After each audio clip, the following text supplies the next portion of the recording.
नमस्कार। मेरी पाठशाला में आप सभी का स्वागत है।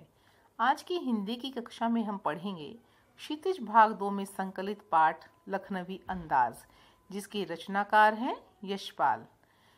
यशपाल के बारे में और पाठ में आए शब्दों के बारे में हम ज्ञान प्राप्त कर चुके हैं कि शब्द का अर्थ क्या है या लेखक का व्यक्तित्व क्या है। तो आज पढ़ते हैं कि रचनाकार यशपाल ने अपने किस अंदाज में लखनवी अंदाज बयान किया है। तो चलिए पढ़ते हैं लखनवी अंदाज।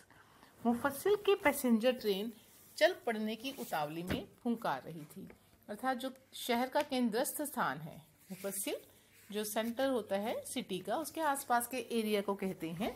तो पैसेंजर ट्रेन है, चलने के लिए सिग्नल दे रही है, फुंकार रही है, अर्थात चलने की बिल्कुल तैयारी में है। आराम से सेकंड क्लास में जाने के लिए दाम अधिक लगते हैं।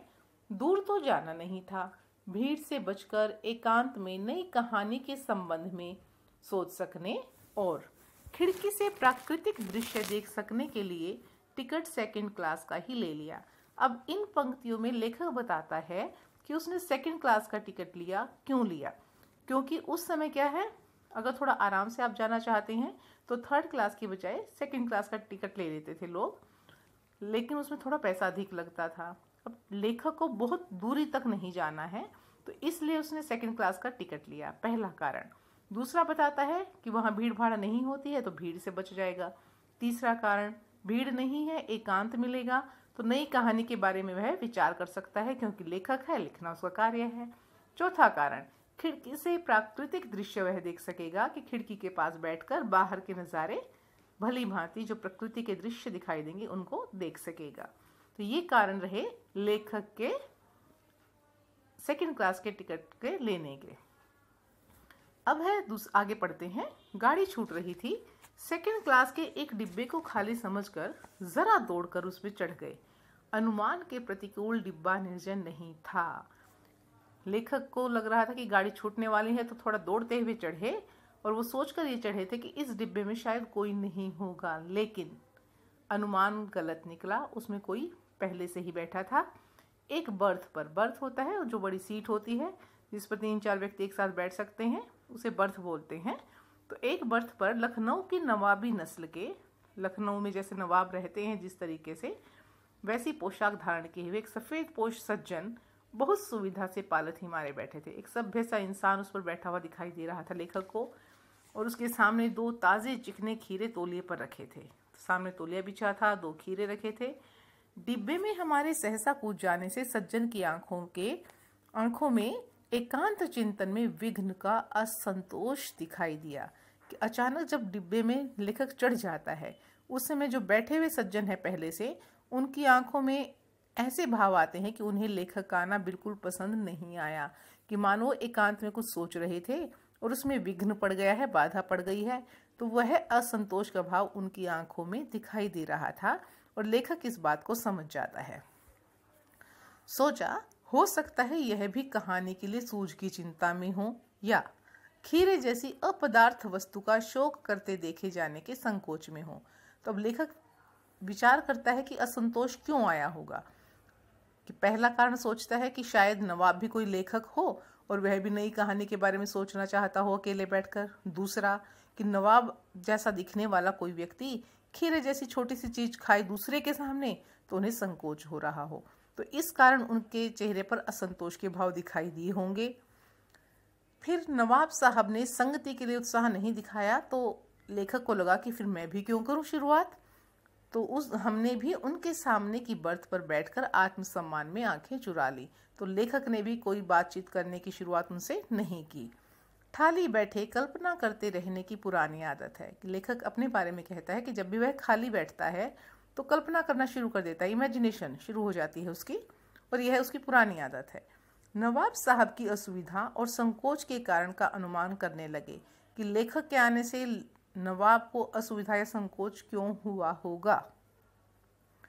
संभव है, हो सकता है नवाब साहब ने बिल्कुल अकेले यात्रा सकने के अनुमान में किफायत के विचार से सेकंड क्लास का टिकट खरीद लिया हो। देखिए, फर्क देखना है कि लेखक ने टिकट क्यों खरीदा है सेकंड क्लास का। अब है यहाँ पर नवाब साहब ने सेकंड क्लास का क्यों लिया है। तो तो नवाब साहब ने कि भीड़ उसमें भी नहीं होती है तो थोड़ी सी किफ़ायत, थोड़ी सी बचत हो जाएगी, तो उन्होंने सेकंड क्लास का टिकट लिया है। और अब उन्हें गवारा न हो, अब उन्हें यह बर्दाश्त नहीं है कि शहर का कोई सफ़ेद पोश उन्हें मंझले दर्जे में सफ़र करता देखे, कि शहर का कोई दूसरा सज्जन व्यक्ति सेकंड क्लास में एक नवाब जैसे दिखने वाले व्यक्ति को सफ़र करता हुआ देखे। तो उनके लिए प्रेस्टीज इशू हो गया है ये, ना सामाजिक स्तर के अनुकूल उन्हें लगता है कि मैं और सेकंड क्लास में बैठा हूँ, दूसरे को पता चल गया, तो इस तरह के भाव शायद उनके मन में हों। अकेले सफ़र का वक्त काटने के लिए उन्होंने खरीदे होंगे खीरे, और अब किसी सफ़ेद पोश के सामने खीरा कैसे खाएं कि भी दूसरा व्यक्ति उन्हें खीरा खाते हुए देखे, यह भी उचित नहीं है। तो ये लेखक सिर्फ अनुमान कर रहा है कि शायद असुविधा या असंतोष इसलिए उनके चेहरे पर दिख रहा है। हम कनखियों से नवाब साहब की ओर देख रहे थे। नवाब साहब कुछ देर गाड़ी की और खिड़की से बाहर देखकर स्थिति पर गौर करते रहे, जैसे हम अनदेखा करके बाहर देखते रहे गाड़ी से बाहर शीशे से, तो ऐसे ही वो रेलगाड़ी की खिड़की से बाहर देखते रहे कि जैसे उन्हें कुछ पता ही नहीं है। फिर अचानक से ध्यान देते हुए रेलगाड़ी के डिब्बे के अंदर अचानक कहते, ओह, नवाब साहब ने सहसा हमें संबोधन किया। नवाब साहब ने बोलने की शुरुआत की, आदाब अर्ज जनाब, खीरे का शौक फरमाएंगे कि आप खीरा खाएंगे। अब देखिए शुरुआत, हालांकि लेखक कहता है कि नवाब ने शुरुआत नहीं की बोलने की, हमें देखकर असंतोष आया चेहरे पर, लेकिन शुरुआत नवाब ही कर रहा है। लेखक जो है उसने बोलना शुरू नहीं किया उस व्यक्ति से, उसी ने किया, फिर भी वह उन्हीं पर आरोप लगाते हैं। तो नवाब साहब का सहसा भाव परिवर्तन लेखक को अच्छा नहीं लगा कि अब तक तो आंखें चुराए बैठा था और अब बोलने लग गया। तो ये बात भी लेखक को पसंद नहीं आई। भांप लिया, उसने अनुमान लगाया, आप शराफत का गुमान बनाए रखने के लिए आपको नवाब कि अपने आप को तो शरीफ सिद्ध करना चाहते हैं, हमें भी मामूली लोगों की हरकत में लथेड़े लेना चाहते हैं, कि सामान्य जो व्यक्ति होता है, आम लोग जो होते हैं, वो ऐसे किसी को संबोधित पहले नहीं करते हैं, परिचय नहीं करते देते हैं, लेकिन नवाब हैं कि वो कर रहे हैं, तो वो एक विशेष व्यक्ति हैं। जवाब दिया, लेखक ने जवाब दिया किस बात का, जो उन्होंने खीरे के लिए पूछा था, शुक्रिया कि धन्यवाद, किबला शौक फरमाएं, कृपया आप ही शौक फरमाइए, आप ही खाइए। फिर नवाब साहब ने फिर एक पल खिड़की से बाहर देखकर गौर किया और दृढ़ निश्चय से खीरों के नीचे रखा तौलिया झाड़कर सामने बिछा दिया। फिर उन्होंने बाहर देखा और अब उन्होंने एक दृढ़ निश्चय मन ही मन कुछ किया और तौलिया सामने झाड़कर बिछा लिया। अब यह जो अनुच्छेद है, इसमें वो खीरे के खाने की तैयारी कैसे करते हैं, कि खाने से पूर्व कैसे कैसे वो तैयारी करते हैं, उसके बारे में बताया गया है। सीट के नीचे से लोटा उठाकर दोनों खीरों को खिड़की से बाहर धोया और तौलिए से पोंछ लिया। जेब से चाकू निकाला, दोनों खीरों के सिर काटे और उन्हें गोदकर झाग निकाला। फिर खीरों को बहुत एहतियात से, बहुत ढंग से, सावधानी से छीलकर फांकों को करीने से तौलिए पर सजाते गए। तो जो उनकी पूरी प्रक्रिया ये चल रही है खीरे की तैयारी की, उसमें हर जगह स्वच्छता है, नज़ाकत है, जो एक विशेष शैली दिखाई दे रही है खीरों की तैयारी में। लखनऊ स्टेशन पर खीरा बेचने वाले खीरे का इस्तेमाल का तरीका जानते हैं कि खीरा कैसे खाना चाहिए, तो ग्राहक के लिए जीरा मिला नमक और पीसी हुई लाल मिर्च की पुड़िया भी हाजिर कर देते हैं। तो खीरे के साथ साथ वो ये भी देते हैं, जीरा मिला हुआ नमक और लाल मिर्च की बुर्की। नवाब साहब ने बहुत करीने से खीरे की फांकों पर जीरा मिला नमक और लाल मिर्च की सुर्खी बुरक दी।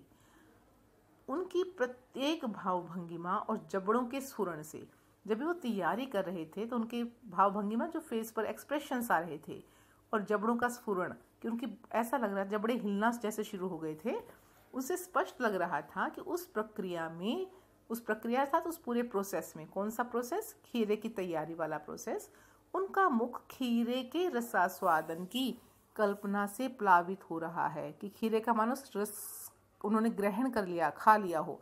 इस कल्पना मात्र से, खाया नहीं है, सिर्फ सोच में, कल्पना में मानो उन्होंने ग्रहण कर लिया हो, क्योंकि उनके मुंह में प्लावित हो रहा है, उनके मुंह में पानी भराया हो। हम कनखियों से देखकर सोच रहे थे मियाँ रईस बनते हैं, लेकिन लोगों की नज़रों से बच सकने के ख्याल में अपनी असलियत पर उतर आए हैं। तो कनखियों से तिरछा तिरछा देखकर लेखक सोचते हैं कि अपने आप को वैसे तो रईस समझता है, अमीर समझता है, और देखिए लोगों की आंखों से बचाकर खीरा खा रहा है। तो इस पंक्ति से लगता है कि जो लोगों की मानसिकता है वो खान पान को लेकर, विशेष वेशभूषा को लेकर दूसरों के बारे में धारणा बना लेती है। तो सिर्फ खाना पीना ये नहीं कि गरीब आदमी ही क्यों खाएगा, खीरा कोई भी खा सकता है। तो खान पान से हम अपनी पूर्व जो धारणा है वो बना लेते हैं किसी के प्रति। ये स्वाभाविक है, लोगों के स्वभाव में शामिल हो चुका है। नवाब साहब ने फिर एक बार हमारी ओर देख लिया। वल्लाह शौक कीजिए कि खाएंगे। लखनऊ का बालम खीरा है, इनके बहुत स्वादिष्ट खीरा है, लखनऊ का प्रसिद्ध खीरा है। नमक मिर्च छिड़क दिए जाने से ताज़े खीरे की पनियाती पानी से भरी, क्योंकि खीरे में पानी बहुत होता है। पनियाती फाँक के देखकर पानी मुंह में ज़रूर आ रहा था, लेकिन इनकार कर चुके थे। यानी कि देखकर लेखक का मन तो कर रहा था खाने का, लेकिन अब एक बार इनकार कर दिया है, मना कर दिया है, तो आत्मसम्मान निभाना ही उचित समझा कि आत्मसम्मान बनाए रखो। मना कर दिया तो कर दिया। उत्तर दिया, शुक्रिया। इस वक्त तलब महसूस नहीं हो रही है, कि इस वक्त जो है इच्छा नहीं हो रही है खाने की। मैदा भी ज़रा कमज़ोर है, कि पेट भी जो थोड़ा गड़बड़ है, पाचन शक्ति ठीक नहीं है। किबला शौक फरमाए, कृपया आप ही ग्रहण कीजिए। इसके बाद अब पढ़ते हैं अगले वीडियो में। तब तक के लिए धन्यवाद।